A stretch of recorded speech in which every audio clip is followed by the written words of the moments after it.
اما بعد فاعوذ باللہ من الشیطان الرجیم بسم اللہ الرحمن الرحیم ایاک نعبد و ایاک نستعین صدق اللہ العظیم و صدق رسولہ النبی الکریم الامین المکین الرؤوف الرحیم قال اللہ تبارک و تعالی فی شان حبیبہ مخبرا و آمرا ان اللہ و ملائکتہ یصلون علی النبی یا ایہا الذین آمنوا صلوا علیہ وسلموا تسلیما اللہم صلی علی سیدنا و مولانا محمد وعلی آل سیدنا و مولانا محمد وبارک وسلم وصلی علیہ الصلاۃ والسلام علیک یا رسول اللہ وعلی آلک و صحابک یا حبیب اللہ۔ تمام تعریفیں اللہ تبارک و تعالیٰ کے لیے جو خالق کائنات بھی ہے، مالک شش جہات بھی، جو احد بھی ہے، صمد بھی ہے، جس کی شان لم یلد بھی ہے ولم یولد بھی۔ لا تعداد عدد درود و سلام بارگاہ سید الانام، شفیع رحمت، والی امت، شاہ خوباں، جان جانا، شہنشاہ حسینہ، سید سروراں، سیاہ لا مکان، تتمہ دوراں، سرخیل زہرہ جمالا، رازدان ماؤہا، شاہد ما طغا، صاحب علم نشرہ، معصوم آمنہ، احمد مجتبہ، حضرت محمد مصطفیٰ صلی اللہ علیہ وآلہ وصحبہ وبارک وسلم کی دربار ناز میں اپنی عقیدتوں، ارادتوں، محبتوں کا خراج پیش کرنے کے بعد میرے انتہائی واجب الاحترام حسن محفل، صدر محفل، جان محفل، جانشین پیر طریقت، مظہر آفتاب ولایت، حضور حضرت علامہ قاری ناصر میاں صاحب دامت برکاتہم العالیہ، اور میرے استاد مکرم استاد العلماء شیخ الحدیث و تفسیر حضرت علامہ مولانا غلام حسین نقشبندی صاحب دامہ اقبالہ، اور جملہ علماء کرام، محبوب علیہ الصلوۃ والسلام کے عشاق، اور تمام حاضرین و سامعین، اللہ جل مجدہ کی عطا اور توفیق سے آج ہم اس جامعہ کے اندر حضور پیر طریقت رحمت اللہ علیہ کے فیضان کو پانے کے لیے جمع ہے۔ تصوف پر میں نے چند باتیں آپ کی خدمت میں عرض کرنی ہے۔ آپ کے سامنے جس آیت کو میں نے سرنامہ سخن بنانے کا شرف حاصل کیا ہے، آپ علماء سے اس کے بارے میں سنتے رہتے ہیں، اس کی تفسیر کو آپ نے گہری نظر سے سنا ہوا ہے، سمجھا ہوا ہے۔ صوفیاء نے اس پر جو کلام کیا ہے، اس میں سے چند گزارشات عرض کرنے کی سعادت حاصل کرنا چاہتا ہوں۔ حضور والا اس میں اللہ جل مجدہ نے ارشاد فرمایا، ایاک نعبد و ایاک نستعین۔ جب ہم نماز میں کھڑے ہوتے ہیں یا سورہ فاتحہ پڑھتے ہیں یا یہ آیت جس وقت بھی پڑھتے ہیں، ہم کیا اللہ کی بارگاہ میں عرض کرتے ہیں؟ اے اللہ، ہم تیری عبادت کرتے ہیں اور تجھ ہی سے مدد مانگتے ہیں۔ اب لوگوں نے مختلف زاویے اس پر قائم کیے، مختلف کلام کیا۔ حضرت سید محمود بغدادی آلوسی رحمۃ اللہ علیہ، حضرت امام شارانی اور ابن العربی جیسے لوگوں نے جب اس آیت پر کلام کیا ہے تو انہوں نے کہا اس آیت کا ترجمہ یہی بنتا ہے، اے اللہ ہم تیری عبادت کرتے ہیں اور تجھ ہی سے مدد مانگتے ہیں۔ یاد رکھیے، ہم ہر فعل کا فاعل حقیقی اللہ ہی کو سمجھتے ہیں، مستقل بذات اللہ ہی کو سمجھتے ہیں، واجب الوجود اللہ ہی کو سمجھتے ہیں، حقیقی مددگار اللہ ہی کو سمجھتے ہیں، مگر جب کوئی کہے گا کہ اللہ والے مدد نہیں کر سکتے تو پھر انہیں بتانا پڑے گا انما ولیکم اللہ ورسولہ والذین آمنوا الذین، قرآن اس پر بھی شاہد ہے، اللہ بھی مدد کرتا ہے، رسول بھی مدد کرتا ہے اور ایمان والے بھی مدد کرتے ہیں۔ لیکن ایاک نعبد و ایاک نستعین، اے اللہ ہم تیری عبادت کرتے ہیں، تجھ سے مدد مانگتے ہیں، ظاہری معنی اور مفاہیم آپ سمجھتے ہیں، مگر ابن عربی جیسا بندہ کیا کہتا ہے؟ وہ کہتا ہے یاد رکھیے عبادت کے دو پہلو ہوتے ہیں، ایک ہوتا ہے ظاہری ادب اور ایک ہوتا ہے باطنی ادب۔ ظاہری یہ ہے کہ آپ وضو سے کھڑے ہوں، کپڑے آپ کے صاف ہوں، قبلہ کی طرف آپ کا منہ ہو، پوری جو لوازمات ہیں عبادت ہے سارے آپ کے سامنے ہیں۔ اور باطنی کیا ہے؟ ان تعبد اللہ کانک تراہ فإن لم تکن ترا فإنہ یراک۔ اس حدیث کا مصداق بن کے اللہ کی عبادت کیجئے۔ اے اللہ ہم تیری عبادت اس طرح کرتے ہیں جیسے تیرے محبوب نے فرمایا کہ اللہ کی عبادت ایسے کرو گویا تم اس کو دیکھ رہے ہو یا اس خیال سے کہ وہ تمہیں دیکھ رہا ہے۔ تو فرمایا جب ہم کھڑے ہوتے ہیں تو ہم دعا کرتے ہیں اللہ ہم تیری عبادت کرتے ہیں اور تجھی سے مدد مانگتے ہیں۔ ظاہری طور پہ جو عبادت کے ظاہری لوازمات تھے، جو ظاہری آداب تھے، ہم نے پورے کیے ہیں۔ میرے مالک اب تو ہماری مدد فرما کہ یہ جو باطنی اس کا ادب ہے، یہ جو مقام احسان ہے کہ جہاں جمال جہاں آرا کے نظاروں کو تکا جا سکے، تو ہماری مدد فرما۔ ظاہری طور پہ ہم کھڑے ہو گئے ہیں، باطنی امداد تیری ہوگی تو ہم تجھے دیکھ بھی سکیں گے یا اس خیال میں گم بھی ہو جائیں گے کہ تو ہمیں دیکھ رہا ہے۔ اور فرماتے ہیں یہاں ایاک نعبد و ایاک نستعین جمع کا صیغہ ہے۔ ہونا تو یہ چاہیے تھا کہ جب بندہ اکیلا آیت پڑھتا تو کہتا ایاک اعبد و ایاک استعین، لیکن یہ جب بھی پڑھتا ہے کہتا ہے ایاک نعبد و ایاک نستعین۔ اس کی وجہ کیا ہے؟ تو حضرت سید محمود بغدادی رحمۃ اللہ علیہ فرماتے ہیں اس کی وجہ یہ ہے، جمع کا صیغہ اس لیے ہے کہ آگے انعام یافتہ لوگوں کا ذکر ہو رہا ہے، ذرا آیات کے ربط کو دیکھیے، اس کے مفاہیم اور اسرار و رموز کو دیکھیے۔ یہ جمع کا صیغہ اس لیے ہے کہ جب تم عبادت کرو نا تو اللہ کی بارگاہ میں یہ عرض کرو کہ باری تعالیٰ جو آگے عبادت جو انعام یافتہ لوگ ہیں، جو نبیین، صدیقین، شہداء، صالحین کا ذکر ہو رہا ہے، ہم اپنی عبادت کو تیرے جو خاصان جو بندگان ہیں، تیرے جو خاص لوگ ہیں، ان کی عبادت میں جمع کر کے تیری بارگاہ میں پیش کر رہے ہیں۔ اور حضرت سید محمود بغدادی نے اس پر ایک اجرت کا قانون بھی بیان فرمایا ہے۔ فرماتے بات یہ ہے کہ جب آپ کوئی چیز کسی سے خریدتے ہیں، مثال کے طور پہ 2 من آپ نے گندم خریدی ہے یا کھجور خریدی ہے، تو آپ اس میں سے 20 کلو خراب نکلتی ہے۔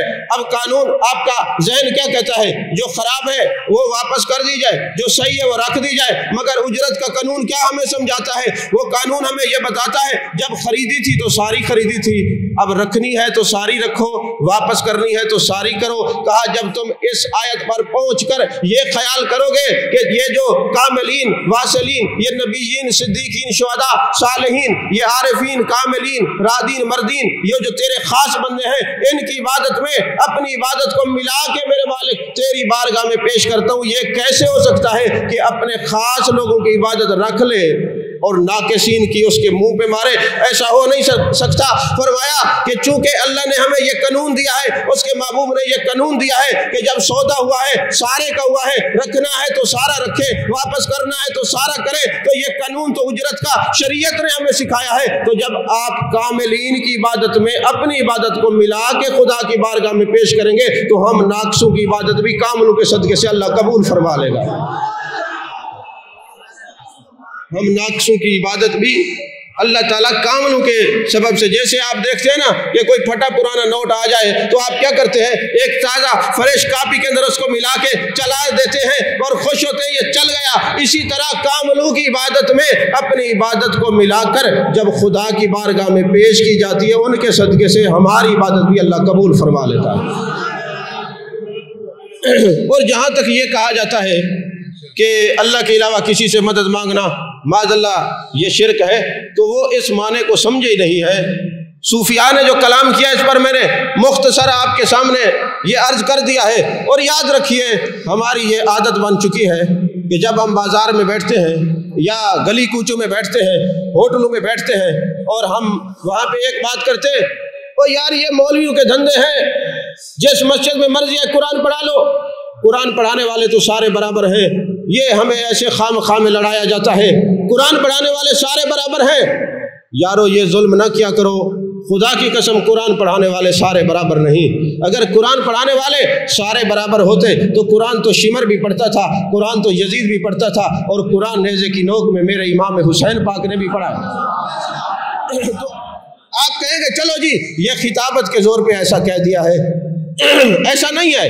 اللہ نے قرآن میں فرمایا یضل بہ کثیرا ویہدی بہ کثیرا، بعضوں نے قرآن پڑھا اس کو ہدایت ملی، بعضوں نے قرآن پڑھا وہ گمراہ ہو گئے۔ تو آپ جب یہ آپ کے سامنے آپ کی توجہ دلائی ہے، آپ یہ کہیں گے چلیں جی آج کے بعد ہم کسی کو برابر نہیں کریں گے، کیونکہ قرآن برابر نہیں کہتا، یہ قرآن پڑھنے پڑھانے والے برابر نہیں ہیں۔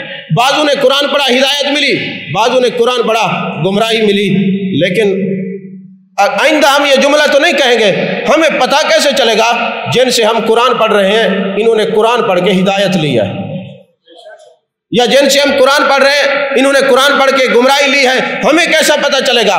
تو حضرت امام شعرانی رحمۃ اللہ علیہ نے بڑا خوبصورت نکتہ بیان فرمایا بات دراصل یہ ہے، یہ جو قرآن پڑھتے ہیں کسی کو ہدایت ملتی ہے، کئی گمراہ ہوتے ہیں، وجہ یہ ہے کہ قرآن جب پڑھتے ہیں تو ہم نماز میں صراط مستقیم مانگتے ہیں، سیدھا راستہ مانگتے ہیں، اور اللہ نے بتا بھی دیا وہ سیدھا راستہ نبیین کا ہے، صدیقین کا ہے، شہداء کا ہے، صالحین کا ہے، کاملین کا ہے، واصلین کا ہے، عاشقین کا ہے، رادین کا ہے، مردین کا ہے۔ اور پھر فرماتے ہیں کہ ان کا جو راستہ ہے وہ صحیح راستہ ہے، وہ صراط مستقیم ہے، ہم نماز میں مانگتے ہیں۔ امام شعرانی نے 66 صفحے پر بحث کرنے کے بعد ایک جملہ بڑا قیمتی لکھا، فرمایا اگر تم دیکھنا چاہتے ہو جس سے ہم قرآن پڑھ رہے ہیں اس نے ہدایت لی ہے یا گمراہ ہوا ہے، فرمایا سیدھی سی بات ہے، تم صرف اتنا دیکھ لینا کہ جس کی مجلس میں تم بیٹھتے ہو اگر وہ قرآن پڑھ کے یہ انعام یافتہ لوگوں کے پیچھے چلتا ہے تو قرآن نے اس کو ہدایت دی ہے، اگر قرآن پڑھ کے ان کے پیچھے پڑتا ہے تو پھر یہ گمراہ ہوا ہے۔ کہا ان کو قرآن پڑھ کے پیچھے چلنے والے ہدایت والے ہیں، اور قرآن پڑھ کے ولیوں کے اور انبیاء کے پیچھے پڑھنے والے یہ گمراہی والے ہیں۔ عزیزان محترم یاد رکھیے اللہ نے قرآن پاک میں فرمایا انما یخشی اللہ من عبادہ العلماء، انما حصر کے لیے ہے کہ بے شک علماء اللہ ہی سے ڈرتے ہیں۔ اب اللہ ہی سے یہ علماء ڈرتے ہیں، ڈرنے پر بحثیں کرتے کرتے صوفیاء نے ایک بڑا قیمتی نکتہ بیان کیا، فرمایا ڈرنے کا مطلب یہ ہے کہ ہر وقت یہ اس خیال میں اس مراقبے میں گم رہتے ہیں میرا رب مجھے دیکھ رہا ہے۔ کیونکہ حضرت سفیان ثوری رحمۃ اللہ علیہ سے کسی نے پوچھا حضور والا یہ جو قرآن میں ہے انما یخشی اللہ من عباد العلماء، بے شک علماء اللہ ہی سے ڈرتے ہیں، ہم نے تو یہ دیکھا ہے قرآن میں لا یغتب یہ لوگ غیبت بھی کرتے ہیں، قرآن میں لا تجسسوا یہ ایک دوسرے کی ٹو میں رہتے ہیں، ڈرنے والے تو ایسے نہیں ہوتے۔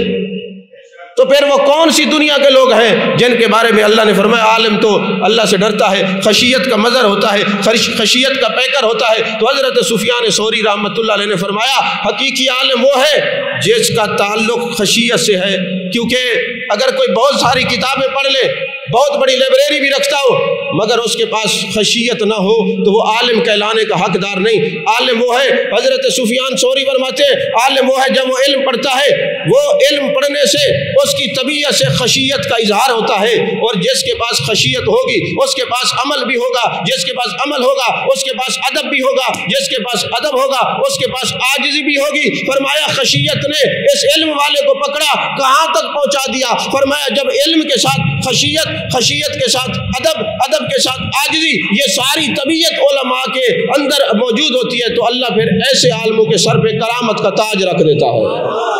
پھر وہ جو ہے عالموں میں سے ایسے عالم پیر طریقت حضرت علامہ مولانا حامد علی خان صاحب رحمۃ اللہ علیہ جیسے بنتے ہیں۔ حضور والا یاد رکھیے سورہ تا کے اندر نا، قرآن پاک کی سورہ تا کے اندر ایک جو ہے نا باس ہے، جتنی عربی کی تفاسیر ہے ان میں ایک باس ہے، میں آپ کی بڑی توجہ دلانا چاہتا ہوں۔ باس کیا ہے کہ جب کوئی بندہ دنیا میں آتا ہے نا، جب اللہ اس کے وجود کو تخلیق کرتا ہے تو جس جگہ اس نے دفن ہوتا ہے اس جگہ کی مٹی اس کے وجود کے اندر رکھ دی جاتی ہے۔ اب بندہ کہاں سے چلا اور کہاں پیدا ہوا، سفر کرتے کرتے جہاں اس کی قبر بنی ہے اور جامع الحدیث کے اندر یہ حدیث پاک بھی ہے، مسند احمد کے اندر بھی ہے، دوسری کتابوں کے اندر بھی ہے۔ ہر بندہ جہاں اس نے دفن ہونا ہے اپنے اس مدفن والی جگہ کی مٹی اپنے وجود میں رکھتا ہے، اور جو بندہ جہاں پہ دفن ہوتا ہے وہاں کی مٹی اس کے وجود میں ہے۔ تو اگر آپ غور کریں، جس پیر طریقت کی خانقاہ پہ ہم آئے ہوئے ہیں، یہ غوث العالمین کے پہلو میں آرام فرما رہے ہیں، یہ حضرت شاہ رکن عالم کے پہلو میں آرام فرما رہے ہیں۔ ارے سوچنے والوں کا زاویہ مختلف ہو سکتا ہے، اگر کوئی عقل و خرد کا مالک ہو تو اس کو یہ معلوم ہونا چاہیے پیر طریقت کی مٹی کا خمیر بھی وہاں کا ہے جہاں کا شیخ الاسلام والمسلمین بہاؤالدین زکریا رحمۃ اللہ علیہ کا ہے، وہ ایک خمیر وہاں کا ہے جہاں کا حضرت شاہ رکن عالم نوری حضوری رحمۃ اللہ علیہ کا ہے۔ ارے یہ جو بخاری شریف کی حدیث ہے، الارواح جنود مجندۃ، اللہ نے یہ لشکر روح کے پیدا کیے ہیں، جو وہاں ملا ہے وہ یہاں ملے گا، جس کا وہاں تعارف ہوا ہے یہاں تعارف ہوگا۔ تو یہ پیر طریقت ان ہستیوں میں سے ہے، یہ وہاں عالم ارواح میں بھی ان کے دامن میں تھے، اور ظاہری طور پہ ملتان میں بھی ان کے دامن میں تھے، اب مزار مقدسہ میں بھی ان کے دامن میں آرام فرما رہے ہیں۔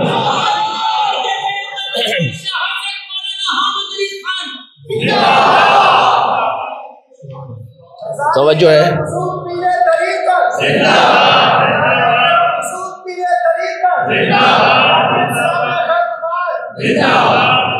اب علماء تشریف فرما ہے، میں توجہ دلانا چاہتا ہوں، میں نے کتابوں کے اندر یہ پڑھا ہے کہ جب کوئی مجاہد سرحد پہ کھڑا ہوتا ہے تو وہ ایک رات جاگتا ہے، اس کا ایک رات کا جاگنا لیلۃ القدر سے افضل ہوتا ہے۔ اگر مجاہد لوگوں کی جان بچانے کے لیے سرحد پہ کھڑا ہو تو اس کی ایک رات لیلۃ القدر سے افضل ہوتی ہے، تو یہ وہ لوگ ہیں جنہوں نے ایمان بچانے کے لیے ساری رات شب بیداریاں کی ہیں، مدارس قائم کیے ہیں، اور والذین یبیتون لربہم سجدا وقیاما کا مصداق بنے رہے ہیں، اور ساری رات ان کی عبادات میں گزر جاتی تھی، ساری رات ان کی رکوع اور سجود کے اندر گزر جاتی تھی، اور ساری رات لوگوں کو یہ علم پڑھاتے تھے۔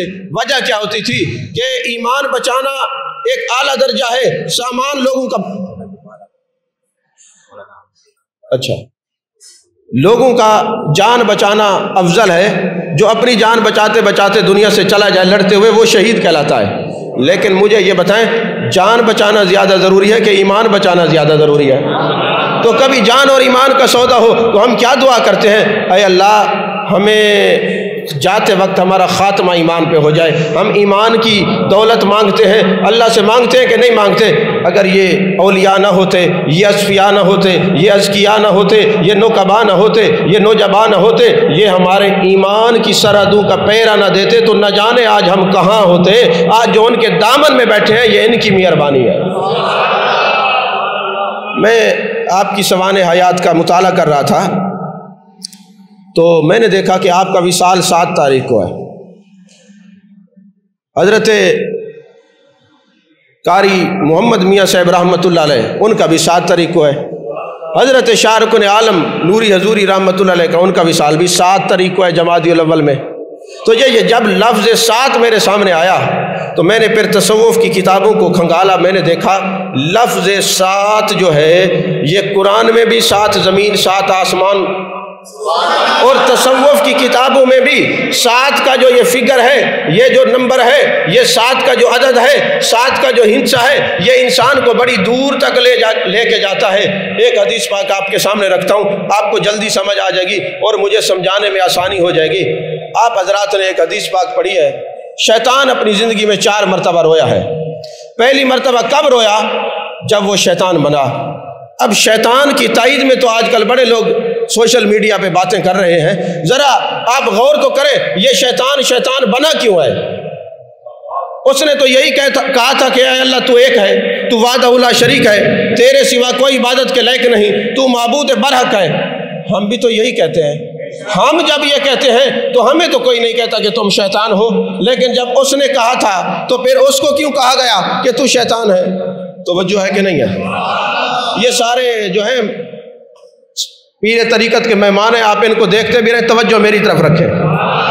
اصل میں جس طرح میں تیاری کر کے آ رہا تھا نا، آپ اس طرح ذوق سے توجہ نہیں فرما رہے۔ آپ توجہ فرمائیں گے تو میں کوئی بات کر سکوں گا۔ توجہ ہے کہ نہیں؟ عزیزان محترم یاد رکھیے شیطان کتنی مرتبہ رویا؟ 4 مرتبہ۔ پہلی دفعہ کب رویا؟ جب وہ شیطان بنا۔ اب شیطان کیوں بنا تھا؟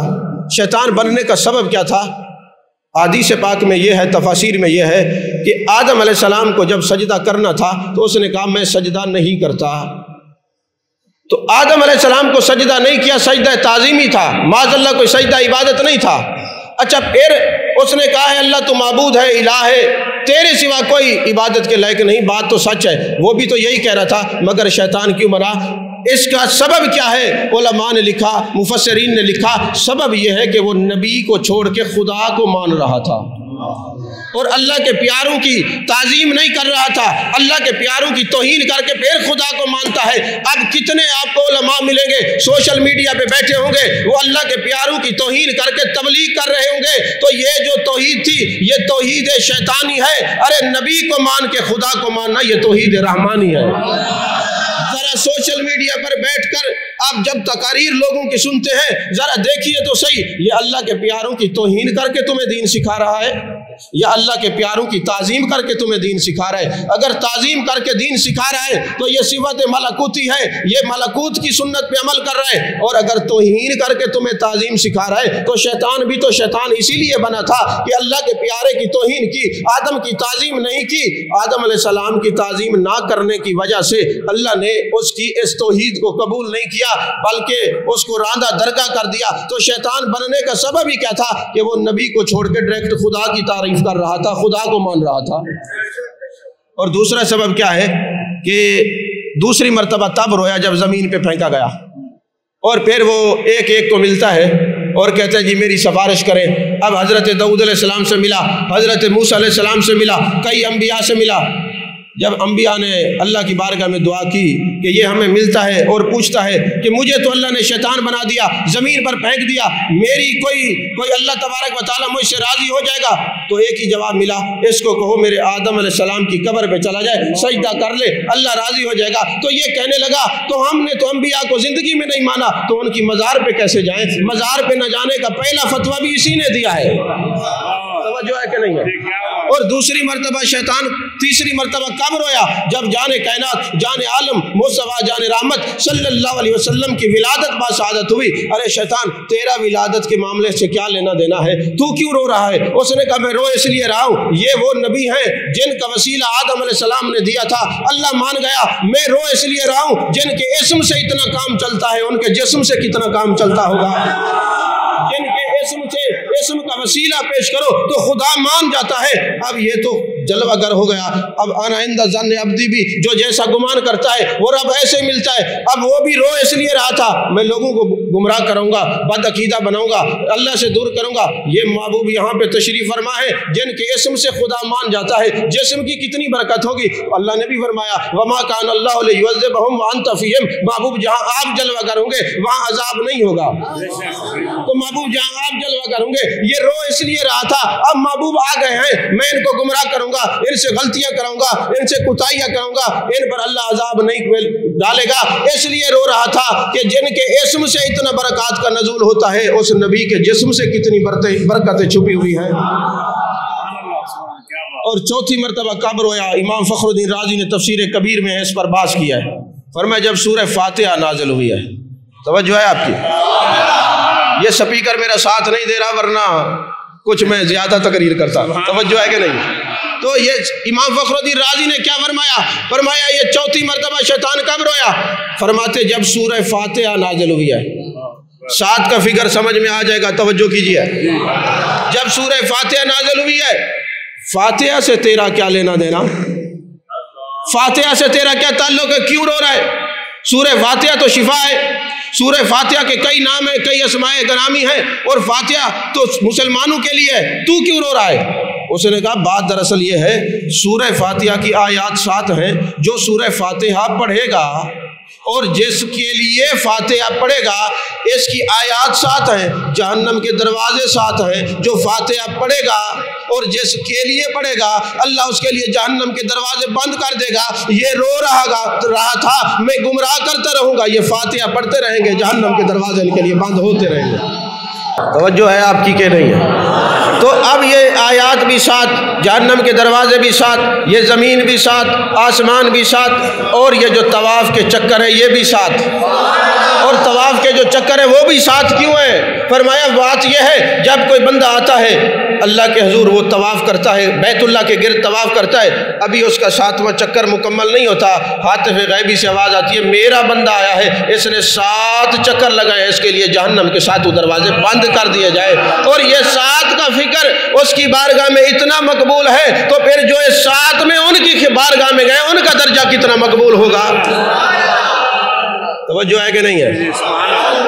عزیزان محترم، 3 باتیں میں ضروری سمجھتا ہوں آپ کی خدمت میں رکھوں اور اس کے بعد گفتگو ختم۔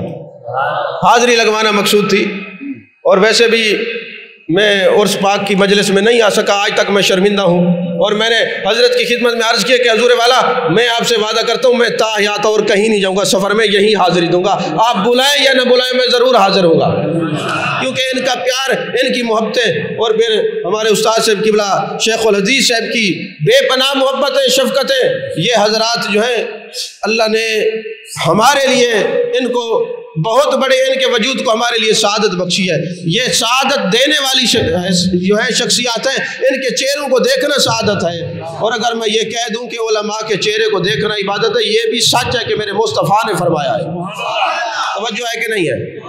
عزیزان محترم، ان کا وجود نعمت ہے، تو انما یخشی اللہ من عبادہ العلماء، یاد رکھیے، فرمایا عالم اللہ سے کیسے ڈرتا ہے؟ فرمایا وہ ہر وقت اس تصور میں رہتا ہے، اس تخیل میں رہتا ہے میرا رب مجھے دیکھ رہا ہے۔ اور حضرت سہیل تستری، تفسیر تستری تصوف کی تفسیر ہے، الحمدللہ میرے پاس موجود ہے، اس کے اندر یہ لکھا ہوا ہے کہ جب ان کی مجلس میں کوئی آتا پوچھتا حضور ہمیں وظیفہ بتائیں، فرماتے بیٹے اور وظیفہ کوئی نہیں ہے، ابھی تو مبتدی ہے، وظائف متوسط کو دیتے ہیں یا منتہی درجے والے کو دیتے ہیں، تیرے لیے ایک وظیفہ ہے، جب تجھے خیال آئے تو تو نے ایک ہی جملہ کہنا ہے میرا رب مجھے دیکھ رہا ہے، میرا رب مجھے دیکھ رہا ہے، اور پھر جب وہ بندہ آتا اگلے دن فرماتے اس کی جن مقدار کو بڑھا دو، ایک بندہ آپ کا بھانجا آپ کی خدمت میں آتا ہے، آپ فرماتے یہ پڑھا کر میرا رب مجھے دیکھ رہا ہے، میرا رب مجھے دیکھ رہا ہے۔ آپ حضرات جانتے ہیں یہ صوفیہ اس طرف کیوں لے کے آتے ہیں؟ ایک تو یہ حدیث ان تعبد اللہ کانک تراہ فإن لم تکن تراہ فإنہ یراک، اس کی صحیح ترجمانی کرتے ہیں۔ وجہ یہ ہے کہ آپ مجھے یہ بتائیں آپ کتنے مقامات پہ جاتے ہیں وہاں کیمرے لگے ہوتے ہیں اور وہاں لکھا ہوتا ہے کیمرے کی آنکھ آپ کو دیکھ رہی ہے، تو جب آپ یہ پڑھ لیں، پڑھنے کے بعد کوئی غیر اخلاقی کوئی کام کرتا ہے؟ کیونکہ کیمرے کی آنکھ دیکھ رہی ہوتی ہے، یارو کیمرے کی آنکھ دیکھ رہی ہو تو غیر اخلاقی حرکات سے بندہ بچ جاتا ہے، اور جس کے دل میں یہ مراقبہ ہو میرا رب مجھے دیکھ رہا ہے وہ کیسے گناہوں میں مبتلا ہو سکتا ہے؟ تو حضرت سہیل کی مجلس کے اندر یہ بات موجود تھی کہ جو بھی آتا فرماتے یہ مراقبہ کیا کرو میرا رب مجھے دیکھ رہا ہے، یہ ختم خواجگان کی محفل ہے نا، تو یہ میرا رب مجھے دیکھ رہا ہے، آپ یہ بتاتے، اور آپ کا بھانجا آیا فرمایا 3 دفعہ پڑھتا ہوں اب کسی گناہ کے قریب نہیں جاتا، فرمایا مقدار بڑھا دو، پھر مقدار بڑھا دی، کہا حضور والا اب مجھے کئی حاجات کے اندر بھی پرابلمز ہوتی ہیں، مسائل آتے ہیں، کیونکہ میں یہ خیال میں اتنا میں غوطہ زن ہو چکا ہوں، ماب ہو چکا ہوں کہ ہر وقت مجھے خیال آتا ہے میرا رب مجھے دیکھ رہا ہے۔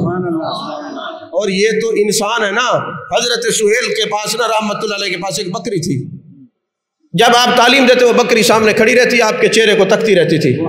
کرامات ہوتی وہ ہے جن کو عقل نہ مانے، لیکن آج کل مارکیٹ میں کئی ایسی کرامات ہیں جن کے لیے عقل بھی شرمندہ ہے، تعبیر ہو جاتی ہے، وہ الہاقات ہیں اس کے اندر۔ کرامت کا معنی یہ ہے، اگر چلے اس میں آخر میں بات کروں گا، تو حضور والا وہ حضرت سہیل کہتے ہیں میرا رب مجھے دیکھ رہے، آپ کی ایک بکری تھی جو ہر وقت اللہ کے ولی کو تکتی رہتی تھی۔ اگر آپ یہ کہیں کہ جو بکری کیوں تکتی رہتی تھی، کبھی آپ کوئی بکری پال کے دیکھیں کچھ دن بعد آپ کے ساتھ مانوس ہو جائے گی، تو حضور والا بکری کسی وجہ سے آپ نے بیچ دی، جیسے آدمی نے وہ بکری خریدی، جب وہ چلا گیا 3 دن کے بعد آیا اور کہنے لگا غریب نواز ایک مسئلہ ہو گیا ہے، بکری گھاس نہیں چرتی۔ فرمایا تو نے لوگوں کے کھیتوں میں چھوڑ دی ہے، توجہ کیجئے گا میں نے کیا کہا ہے، تو نے بکری لوگوں کے کھیتوں میں چھوڑ دی ہوگی۔ اس نے کہا حضور ایسے ہے، فرمایا جو اس کیفیت میں مبتلا ہوتے ہیں میرا رب دیکھ رہا ہے، وہ لوگوں کے کھیتوں میں نہیں چرتے، وہ اپنا مال ہی کھایا کرتے ہیں۔ توجہ ہے کہ نہیں ہے؟ جو لوگوں کے کھیتوں میں چرتے ہیں وہ اس خیال سے بے خبر ہیں، وہ مراقبہ نہیں کرتے، وہ کسی اللہ والے کی مجلس میں نہیں بیٹھتے، ان کے سامنے ذنوع تلمس طے نہیں کرتے، وہ ابھی ادھورے ہیں جو ان کی مجلس میں بیٹھتے ہیں۔ فرمایا گھاس خرید کے اس کو کھلاؤ۔ جب ہماری خانقاہ میں یہ تعلیم دی جاتی ہے، میرا رب مجھے دیکھ رہا ہے، مراقبہ کرایا جاتا ہے، دل کی طرف توجہ کرائی جاتی ہے، دل کی جو آئینہ ہے اس کو صاف مزکہ مصوّع اور مجلہ بنایا جاتا ہے، تو پھر جمال جہاں آرا کا حسن اس دل کے اندر نظر آتا ہے۔ تو فرمایا بات یہ ہے، اس بکری نے ہماری مجلس میں قیام کیا ہے، یہ مر جائے گی، ذبح ہو جائے گی، مگر غیر کے کھیت میں نہیں جائے گی، کیونکہ اس کے دماغ میں بھی راسخ ہو چکا ہے میرا رب مجھے دیکھ رہا ہے، میرا رب مجھے دیکھ رہا ہے۔ حضرت عبداللہ بن مبارک رحمۃ اللہ علیہ، جن کو امیر المومنین فی الحدیث کہا جاتا ہے، آپ تصوف کی دنیا میں کیسے آئے؟ آپ ایک عورت کو ملنے کے لیے گئے، اس سے محبت رکھتے تھے، ساری رات اس کے دروازے پہ کھڑے رہے، جب فجر کی اذان ہوئی تو کہنے لگے عشاء کی اذان ہوئی ہے، اس نے کہا عشاء کی نہیں، یہ صبح کی نماز ہے۔ دل کے اوپر ایک خیال آیا، میں غیر کے دروازے پہ کھڑا رہا، غیر کی محبت میں کھڑا رہا، مجھے تو رات کا پتہ نہیں چلا، کاش میں ساری رات مصلی پہ کھڑا ہوتا اور اس خیال میں رہتا میرا یار مجھے دیکھ رہا ہے، تو میری زندگی بیت جاتی، یہ کیفیت اور ہو جاتی، تو میں غیر کے لیے کھڑا رہا ہوں، کیوں نہ میں اس کے لیے کھڑا ہو جاؤں۔ وہ کیفیت بدلی، تصوف کی وادی میں قدم رکھا۔ عالم یہ ہے، ایک دن گھر میں سو رہے ہیں تو آپ کی والدہ ماجدہ نے دیکھا ایک سانپ گلے ریحان کی ٹہنی منہ میں لیے ہوئے، یہ کشف المحجوب میں داتا صاحب نے لکھا ہے، حوالہ بھی دے دو، بعد میں مجھے کوئی طالب علم فون نہ کرے، میں پہلے عرض کر دوں، یہ کشف المحجوب شریف میں ہے۔ تو گلے ریحان کی ٹہنی سانپ لے کر نا آپ کے منہ سے مکھیاں اور مچھر اڑا رہا ہے، ماں تھی، مامتا تڑپ گئی کہ یہ جو ہے نا کہیں اس کو یہ سانپ نقصان نہ پہنچائے، اٹھا کے کہتی ہے بیٹے یہ سانپ تجھے نقصان نہ پہنچائے، کہنے لگا اماں اب یہ نقصان نہیں پہنچائے گا، کیونکہ وہ ہر وقت مجھے دیکھ رہا ہے، میں اسے دیکھ رہا ہوں۔ جب اس کیفیت کے اندر بندہ مبتلا ہو جاتا ہے، پھر نقصان دینے والی چیزیں بھی اس کی حفاظت کو اپنے ذمہ لیتی ہے، کیونکہ اس خیال میں جو رہ رہا ہے، جمال جہاں آرا کے خیال میں رہ رہا ہے۔ توجہ ہے کہ نہیں ہے؟ تو عزیزان محترم یاد رکھیے، حضرت امام اعظم ابو حنیفہ رحمۃ اللہ علیہ حج کرنے کے لیے گئے۔ جب آپ حج کرنے کے لیے جاتے ہیں، مینا کی وادی میں ہیں اور ایک حجام جو ہے سر پہ حلق کرنے کی ڈیوٹی کر رہا ہے، حضرت امام اعظم ابو حنیفہ رحمۃ اللہ علیہ اس کے قریب جاتے ہیں اور کہتے ہیں حجام میں نے حلق کروانا ہے، کتنے پیسے لے گا؟ اس نے کہا تمہیں نہیں پتا، ہم اللہ کی رضا کے لیے اس وادی میں آئے ہوئے ہیں، ہمارا تعلق تصوف والوں سے ہے، ہم پیسے اکٹھے کرنے کے لیے نہیں آئے، ہم یہاں پر خدمت کرنے کا کوئی پیسے نہیں لیا کرتے، بیٹھو تیرا حلق کر دیتے۔ اب اس حجام کو کیا خبر، یہ اپنے وقت کا امام ہے، جن کو امام اعظم ابو حنیفہ رحمۃ اللہ علیہ کہا جاتا ہے۔ آپ بیٹھ گئے، فرماتے میں چپ کر کے بیٹھا ہوا تھا تو انہوں نے میرے سر کو پکڑا اور ایسے ہلایا، فرمایا آپ کو نہیں پتا ایام حج چل رہے ہیں، خاموشی سے کرسی پہ نہیں بیٹھنا، اللہ کا ذکر کرتے رہیے۔ توجہ ہے کہ نہیں ہے؟ اور پھر میں چونکہ مجھے نیند آ رہی تھی، حج کے بعد تھکاوٹ ہو جاتی ہے، بندہ مینا سے عرفات سے مزدلفہ آتا ہے، پھر جناب والا جمرات کو کنکریاں مارتا ہے، قربانی کرتا ہے، پھر حلق کرایا جاتا ہے۔ کہتے عجیب کیفیت تھی، میرا سر جھکانا، کہتے سر کو سیدھا کر کے بیٹھیے، آپ کو نہیں پتا دائیں طرف سے حلق کرنا سنت ہے۔ اب فرماتے ہیں میں بڑا حیران ہوا، ہے یہ حجام مگر یہ اتنی بڑی بڑی باتیں کرتا ہے، مجھے تو یہ کوئی فقیہ لگتا ہے اور حجام کے روپ میں آ کے خدمت کر رہا ہے حاجیوں کی۔ کہتے ہیں میں پھر خاموشی سے بیٹھا، پھر میرے سر کو پکڑ کے ہلا کے کہا خاموشی سے مت بیٹھیے حاجی صاحب، اللہ اللہ کرتے رہیے، یہ ایام حج چل رہے ہیں۔ حلق ہو گیا، جب حلق ہو گیا پھر میں نے کوشش کی کچھ دوں، اس نے کہا نہیں نہیں ہم مناسک حج کے لیے کوئی پیسے نہیں لیا کرتے، اللہ کی رضا کے لیے خدمت کرتے۔ اور جب میں جانے لگا تو مجھے پیچھے سے آواز دی حاجی صاحب جب یہ مناسک حج مکمل ہونے کے ہوں، حلق ہو جائے تو 2 رکعت نماز پڑھنا مستحب ہے، اللہ راضی ہوتا ہے، پڑھ لیجئے گا۔ سبحان اللہ، توجہ ہے کہ نہیں ہے؟ پڑھ لیجئے گا، اللہ راضی ہوتا ہے۔ حضرت امام اعظم فرماتے ہیں میں پھر واپس آیا، میں نے کہا میں آگے نہیں جاتا، تیرے علم کی اور تیری فقاہت کی یہ جو بے مثال جو تیری باتیں ہیں، انہوں نے میرے دل پہ زنجیر ڈالی ہے، یا تو فقیہ ہے، یا تو کوئی عالم ہے، یا پھر کوئی کسی عالم کی صحبت میں رہنے والا ہے، کیونکہ علم کے جو سورسز ہوتے ہیں، جو سورس آف ایجوکیشن ہوتے ہیں، یا وہ خود پڑھا جاتا ہے یا پڑھے ہوں کی صحبت میں بیٹھا جاتا ہے تب علم آتا ہے۔ تو لہٰذا تو کسی عالم کی مجلس میں بیٹھا ہے، کسی عارف کی مجلس میں بیٹھا ہے۔ اس نے کہا ہاں میں عطا بن رباح کی محفل میں بیٹھتا ہوں، ان کی مجلس میں بیٹھتا ہوں۔ میں نے کہا تو پھر وہ کہاں ہوں گے، میں ان سے ملاقات کرنا چاہتا ہوں۔ فرمانے لگے وہ اس وقت بیت اللہ شریف میں درس قرآن دے رہے ہوں گے، درس قرآن دے رہے ہوں گے۔ حضرت امام اعظم فرماتے ہیں میرے دل کے اندر یہ تڑپ اٹھی کہ جن کی مجلس میں بیٹھنے والے اتنے بڑے مسائل کو جاننے والے ہیں، اتنے عالم ہیں، اور وہ بھی حجام، تو جو وہ خود ہوں گے وہ کیسے ہوں گے، ذرا چل کے دیکھیے تو صحیح۔ فرماتے میں جب چلا گیا، اب یہ طلباء کے لیے بات بڑی قابل غور ہے، توجہ کیے، یہ یہاں تک میں آپ کو لایا ہوں صرف یہ بات سنانے کے لیے جو میں آپ عرض کر رہا ہوں۔ تو حضرت امام اعظم فرماتے جب میں ان کی مجلس میں گیا، وہ درس قرآن دے رہے تھے، ادب قرآن کی وجہ سے میں سائڈ پہ کھڑا ہو گیا کہ ان کی گفتگو ختم ہو جائے اور پھر میں جا کے بیٹھوں۔ تو مجلس میں جانے کا یہ ادب بھی امام اعظم بتا رہے ہیں، توجہ ہے کہ نہیں ہے؟ تو فرماتے ہیں اب میں کھڑا گیا، جب انہوں نے گفتگو ختم کی میری طرف دیکھا، میں نے کہا حضور آپ کے حلقے میں بیٹھنا چاہتا ہوں، کچھ سیکھنا چاہتا ہوں۔ فرمانے لگے ہم ہر ایک کو اپنے حلقے میں نہیں بیٹھنے دیتے، پہلے اپنا عقیدہ بیان کرو۔ کوئی توجہ نہیں فرمائی آپ حضرات نے، پہلے اپنا عقیدہ بیان کرو پھر ہم بیٹھنے دیں گے۔ یارو کبھی ہم نے بھی غور کیا جس کو مسلح پہ کھڑا کرتے ہیں اس کا عقیدہ پوچھا ہے؟ جس کی تقریریں ہم سنتے ہیں سوشل میڈیا پہ یا وہاں جا کے کبھی اس کا عقیدہ جانچا ہے وہ کیا ہے؟ وہ عطاب الربابی بتا رہے ہیں ہر ایک جو ہے وہ مجلس کے قابل نہیں ہوتا، سنگت و صحبت و معیت کے قابل نہیں ہوتا، ذرا آنے والے سے اس کا عقیدہ تو پوچھا کرو تو ہے کیا۔ جب آپ نے حضرت عطا نے پوچھا عقیدہ بتاؤ، انہوں نے کہا میں قرآن کو کلام سمجھتا ہوں۔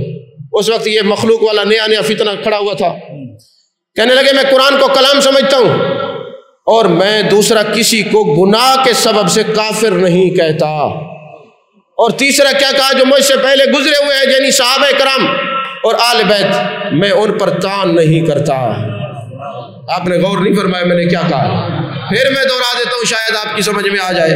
اور میں پہلی بات یہ میں قرآن کو کلام سمجھتا ہوں، دوسری بات کیا ہے کہ میں جو گناہ کے سبب سے کسی پر کفر کا فتویٰ نہیں دیتا۔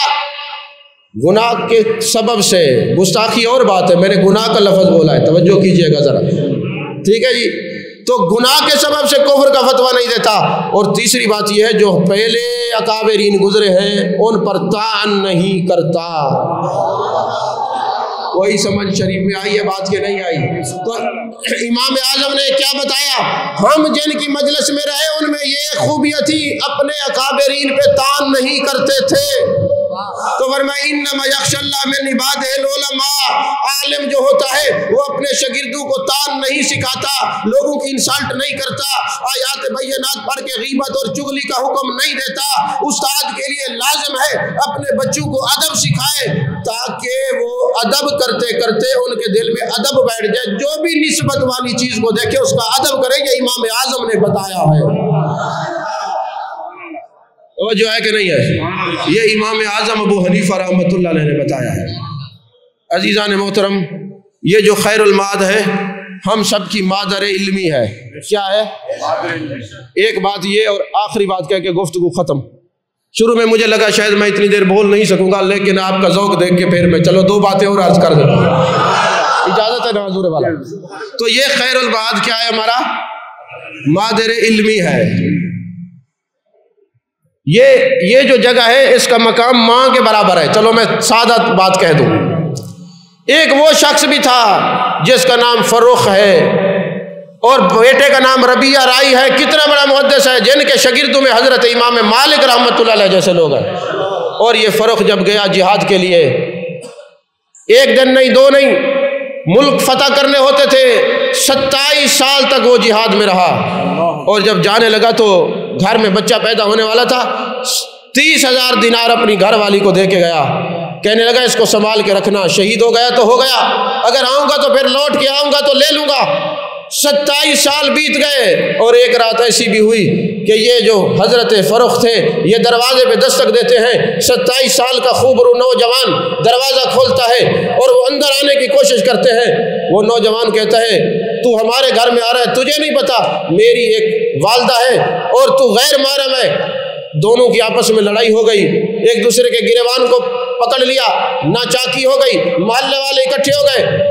تو وہ جو عورت تھی وہ سن رہی تھی جو حضرت فروخ کی گھر والی تھی، وہ کہہ رہے تھے میرا نام فروخ ہے، 27 سال پہلے میں گیا تھا جہاد کرنے کے لیے، آواز پہچان لی اور پردے کے جھروکوں سے دیکھا، پہچان کے کہنے لگی بیٹے یہ تیرا باپ ہے جو 27 سال پہلے جہاد کے لیے گیا ہوا تھا۔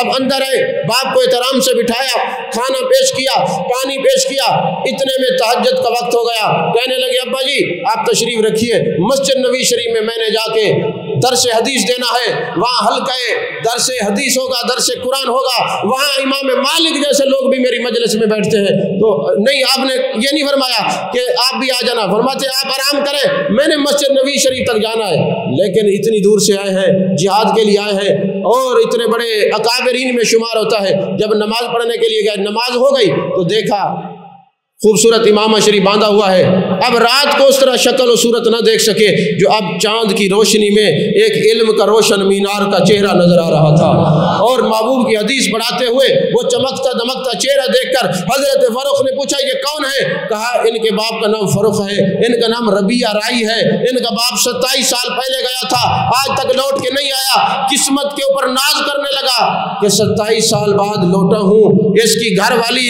جو اس کی ماں ہے اس نے اس کی پرورش کا حق ادا کیا ہے کہ آج یہ یہاں پہ بیٹھا ہوا چمکتے چہرے کے ساتھ مصطفیٰ کے فرمودات کو سنا رہا ہے۔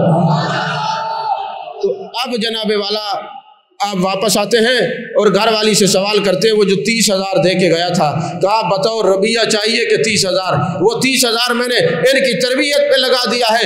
تو کہنے لگے ماں ہو تو ایسی ہو کہ جب میں گیا تھا تو ابھی اس کا وجود کچھ بھی نہیں تھا، جب آیا ہوں وقت کا محدث ہے یارو، یہ مادر علمی جب پہلے دن آنے والے نے قدم رکھا، اس کو وضو کرنے کی تمیز نہیں ہے، کسی سے بات کرنے کی جو ہے تمیز نہیں ہے، اس ماں نے، اس مادر علمی نے، اس جامعہ نے، اس مدرسہ نے ہزار نہیں لاکھوں لوگوں کو آج منبر پر بیٹھ کے کالا کالا نبی صلی اللہ علیہ وسلم کی حدیث بیان کرتے ہوئے بیان دیکھا ہے، آج چمکتے ہوئے چہروں سے واز کرتے ہوئے دیکھا ہے۔ ارے ربیہ نے یہ بتایا اگر ماں حفاظت کرتی ہے تو بیٹے بھی ربیہ پیدا ہوتے ہیں، جہاں مادر علمی پڑھتے پھر اس کا شکوہ نہیں کرتے، پھر اس کے ادب میں ہی رہا کرتے ہیں، توجہ ہے کہ نہیں ہے؟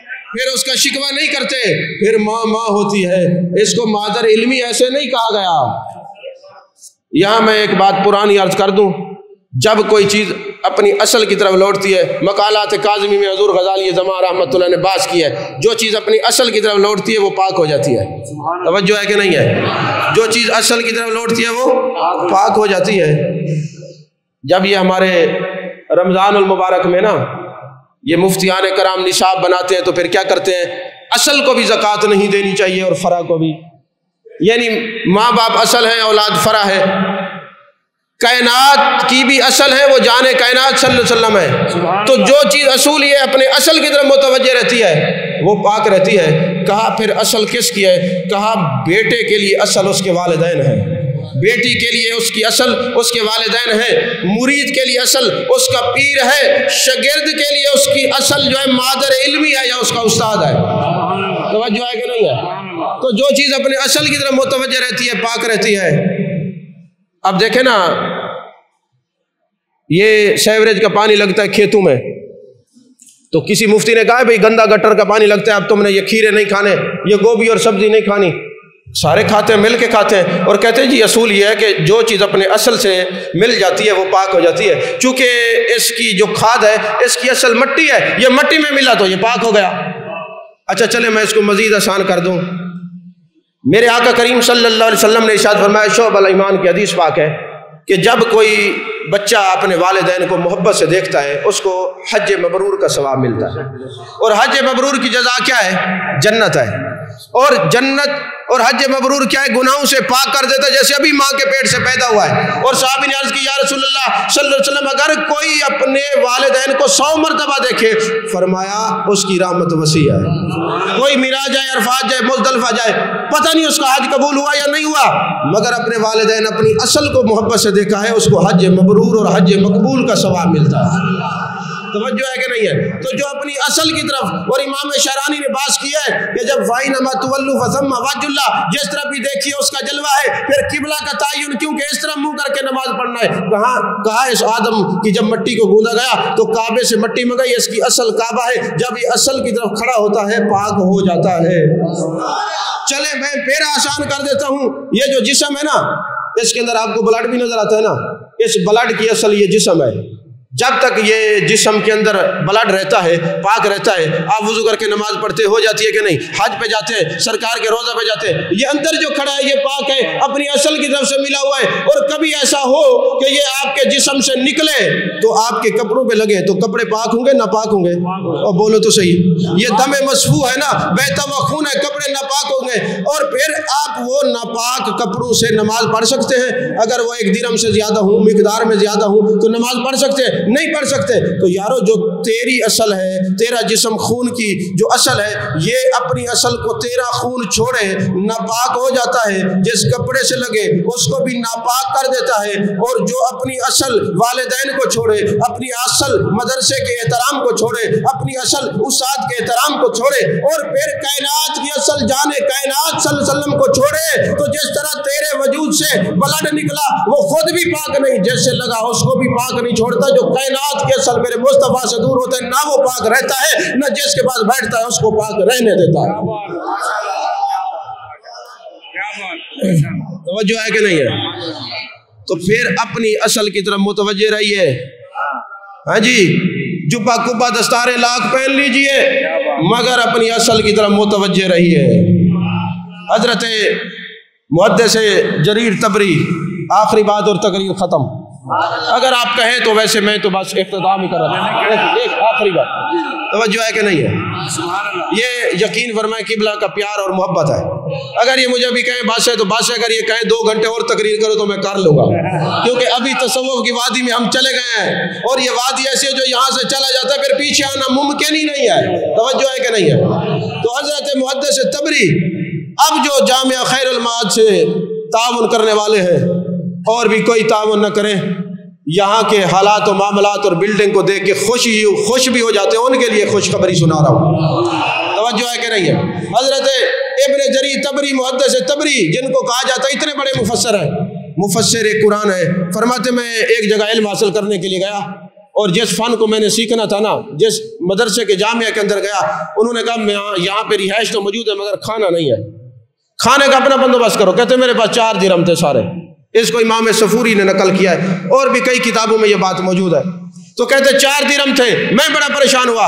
میں نے کہا علم حاصل کرنے کے لیے آیا ہوں، یہاں کھانا نہیں ہے، رہنے کے لیے کوئی اسباب نہیں ہے، اور آج اس دور میں جہاں حکومت کی طرف سے بھی کچھ نہیں ملتا، اور پھر ہمارے حضرات بھی جتنا تعاون کرتے ہیں، آپ کو پتہ ہے یہ جو جامعات ہیں ان کا احسان ہے اس امت پر. توجہ ہے کہ نہیں ہے؟ یہاں ایک آدمی آتا ہے، پھر وہ پڑھنے کے بعد یہاں سے جب جاتا ہے کہیں جا کے وہ شیخ الحدیث بنتا ہے، کہیں جا کے وہ جسٹس بنتا ہے، کہیں جا کے دین متین کی خدمت کرتا ہے. لیکن یاد رکھنا کامیاب وہی رہتا ہے جو اپنی اصل کے ساتھ چمٹا رہتا ہے، جڑا رہتا ہے، جہاں بھی رہے اس کی اصل کے ساتھ وابستہ رہے. توجہ ہے کہ نہیں؟ تو ابن جریر طبری بھی جب گئے 4 درہم ہے، تو جس جامعہ میں رہتے تھے سامنے ایک یہودی کی دکان تھی، اس کے پاس گئے، کہنے لگے دین پڑھنے کے لیے آیا ہوں. تو کچھ ہے نہیں. وہ کہنے لگا مسئلہ کوئی نہیں، آپ یہاں دین پڑھیں، میں آپ کا کھاتہ بنا لیتا ہوں، جب آپ کی تعلیم مکمل ہو جائے گی پھر آنا تجھے دے دے، تو یہ مجھے دے دینا حساب کتاب.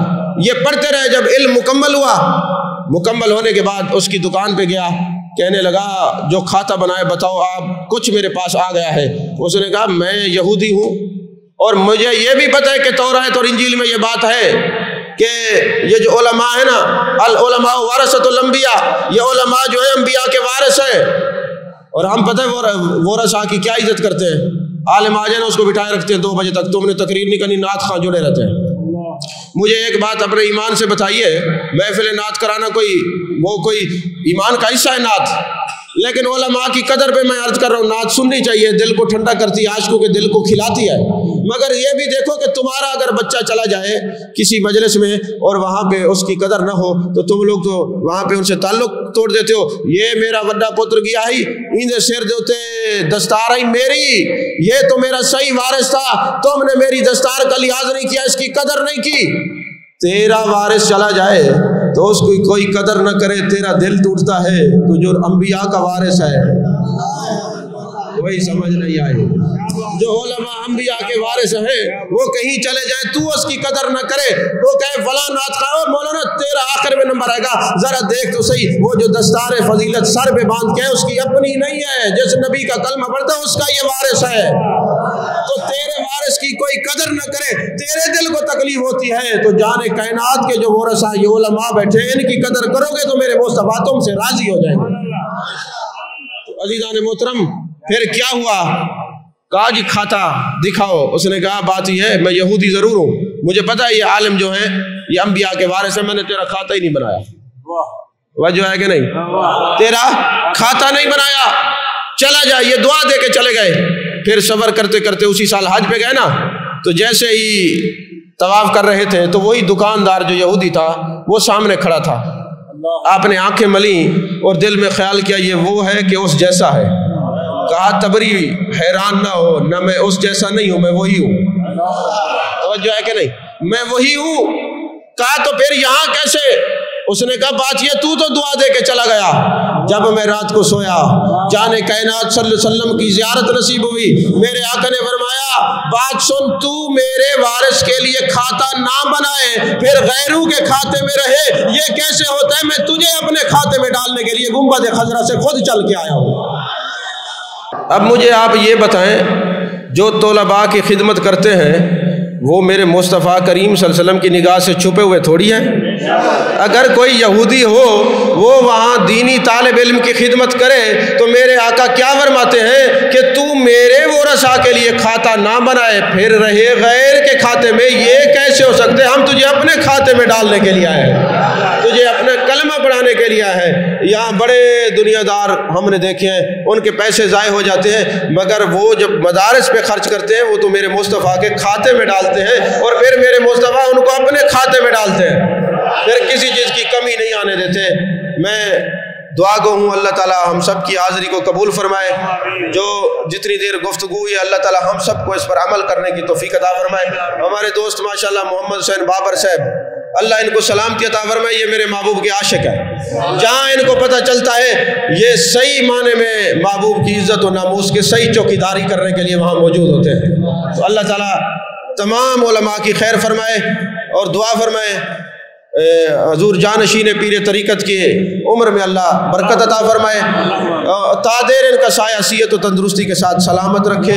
ان کا اللہ تبارک و تعالیٰ ان کو ہمیشہ عروج ہی عروج عطا فرمائے اور ان کا چہرہ اسی طرح ہمیں ہنستا مسکراتا نظر آئے. اور استاد صاحب قبلہ شیخ الحدیث صاحب اللہ تعالیٰ ان کو بھی صحت کاملہ عطا فرمائے اور اسی طرح یہ نورانی چہرے کے ساتھ ہمیں زیارت کرواتے رہے، ہم ان کو دیکھ دیکھ کے اپنے دل کو ٹھنڈا کرتے رہیں.